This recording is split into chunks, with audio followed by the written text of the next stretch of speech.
আল্লাহ রাব্বুল আলামিন সূরাতুয যারিয়াতের মধ্যে সুন্দর করে আল্লাহ তাআলা জানিয়ে দেন, ওয়া মা খালাকাতুল জিন্না ওয়াল ইনসা ইল্লা লিয়াবুদুন। আল্লাহ রাব্বুল আলামিন জানায় দেয়, ও দুনিয়ার মানুষ শুনে নাও, আমি আল্লাহ তাআলা তোমাদেরকে দুনিয়ার জমিনে প্রেরণ করেছি একমাত্র আমি আল্লাহর গোলামি করার জন্যে।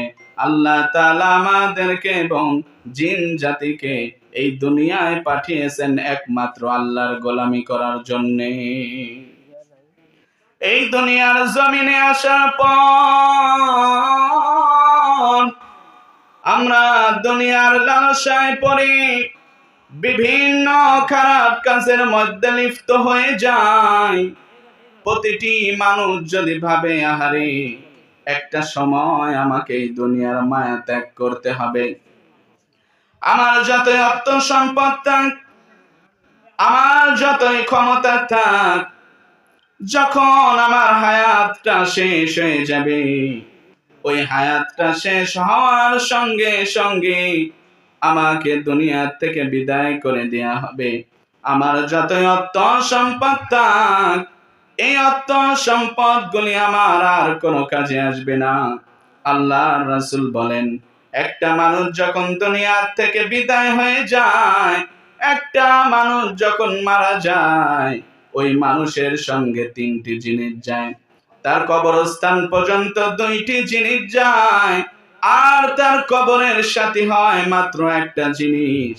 আল্লাহর রাসূল বললেন, এক নাম্বারে ওই মৃত ব্যক্তির সঙ্গে তার সম্পদ, আর দুই নাম্বার হইল তার আত্মীয় স্বজন, আর তিন নাম্বার হচ্ছে আমল।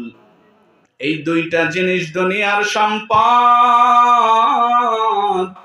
আর হলো আত্মীয় স্বজন, ওই নির্জন একটি জায়গাতে আমাদের সবাইকে রেখে চলে আসে আর আমাদের সঙ্গে কবরে যায়।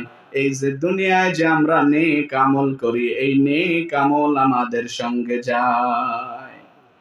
এই জন্য দুনিয়ার জমিনে আমরা তো জানি, এই দুনিয়ার জমিনে আমরা এমনি এমনি আসি নাই, একটা উদ্দেশ্য নিয়ে আল্লাহ তাআলা আমাদের পাঠাইছেন।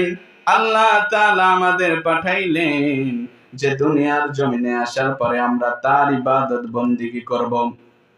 আমরা যদি আল্লাহকে রাজি আর খুশি করতে পারি, আল্লাহকে যদি সন্তুষ্ট করতে পারি, আল্লাহ তাআলা ওই বান্দা বান্দীদের উপরে রাজি আর খুশি হয়ে আল্লাহ তাআলা তাদের জান্নাত দিয়ে ধন্য করে দেবে। পড়েন সুবহানাল্লাহ। আল্লাহ রাব্বুল আলামিন আমাদেরকে বড় দয়া করে মায়া করে। আল্লাহ রাব্বুল আলামিন আমাদেরকে বড় ভালোবাসেন। কারণ এই যে আমরা মা বাবাকে অনেক সময় কষ্ট দিয়ে ফেলি, আমার কাছের মানুষদেরকে যখন আমরা কষ্ট দেই, ওই কষ্ট দেওয়ার কারণে অনেক সময় দেখা যায় মা বাবা সন্তানদের ত্যায্য পুত্র করে দেয়। কিন্তু আমরা দেখেন, দুনিয়ার জমিনে আল্লাহ তাআলা আমাদের পাঠাইছেন তার গোলামি করার জন্য, তার ইবাদত বন্দেগী করার জন্য। কিন্তু আমরা কত ভুল কাজ করে ফেলি, অন্যায় আর অপরাধ করে ফেলি, কিন্তু তারপরেও কিন্তু আল্লাহ তাআলা আমাদের প্রতি বড় দয়া করেন। আল্লাহ তাআলা আমাদের রিজিক দেন। আল্লাহ তাআলা দেখেন আমাদের কত নাজ নিয়ামত দেন। আল্লাহ তাআলা বলে, বান্দারে আমি আল্লাহ তোমাদের যে নাজ নিয়ামত রাজি গুলো দেই, এই নাজ নিয়ামত রাজি পাওয়ার পর ও বান্দা শুনে নাও, তোমরা যদি শুকরিয়া আদায় করো, আমি আল্লাহ তাআলা তোমাদের নাজ নিয়ামত রাজি আরো বৃদ্ধি করে দেব। পড়েন সুবহানাল্লাহ। আল্লাহ তাআলা জানায়, লা ইন শাকারতুম লা আযীদান্নাকুম ওয়া লা ইন কাফারতুম ইন্না আযাবি লাশাদীদ। আল্লাহ তাআলা বলে বান্দারে আমি আল্লাহ তাআলার যখন নাজ নিয়ামত রাজি তোমরা পাও, ওই নাজ নিয়ামত রাজি পাওয়ার পর, ওই নাজ নিয়ামত রাজি পাওয়ার পর তোমরা যদি শুকরিয়া আদায় করো, আল্লাহ তাআলা জানায় দেয় বান্দারে আমি আল্লাহ তোমাদের ওই নাজ নিয়ামত রাজি বৃদ্ধি করে দেব। পড়েন সুবহানাল্লাহ। আল্লাহ তাআলা বলে ও বান্দা শুনে নাও, ওই নাজ নিয়ামত রাজি পাওয়ার পর তোমরা যদি না শুকরিয়া আদায় করো, আমি আল্লাহ তাআলা তোমাদের কিন্তু শক্ত আযাবের মধ্যে গ্রেফতার করব। পড়েন নাউজুবিল্লাহ। আল্লাহ তাআলা কত নাজ নিয়ামত রাজি আমাদের দেন। এই নাজ নিয়ামত রাজি পাওয়ার পর আমরা বেশি বেশি আল্লাহর শুকরিয়া আদায় করব।